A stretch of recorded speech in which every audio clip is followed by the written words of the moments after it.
वजीर आजम नरेंद्र मोदी ने पहलगाम दहशतगर्द हमले की पहली बरसी के मौके पर कहा कि भारत किसी भी किस्म की दहशतगर्दी के सामने कभी नहीं झुकेगा और दहशतगर्दों के नापाक अज़ाइम कभी कामयाब नहीं होंगे।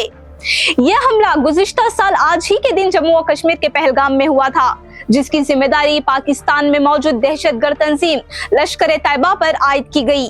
इस हमले में भारत भर से आने वाले ज्यादातर सियाहों समेत 26 बेगुनाह अफराद जान की बाजी हार गए थे। वजीर आजम ने सोशल मीडिया प्लेटफॉर्म एक्स पर अपने पैगाम में कहा कि वो इस दर्दनाक हमले में जान गंवाने वाले मासूम अफराद को याद करते हैं और वो कभी भुलाए नहीं जाएंगे। इन्होंने कहा कि वो मुतासिरा खानदानों के साथ इजहार यकजहती करते हैं और इनके दुख में बराबर के शरीक हैं।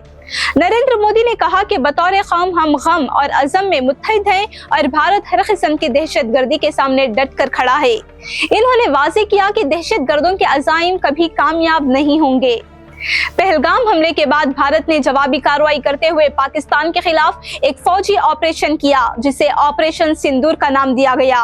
इस कार्रवाई में भारतीय अफवाज ने पाकिस्तान और पाकिस्तान के ज़ेरे कब्जा कश्मीर में मौजूद दहशतगर्द और फौजी ढांचों को निशाना बनाकर तबाह किया।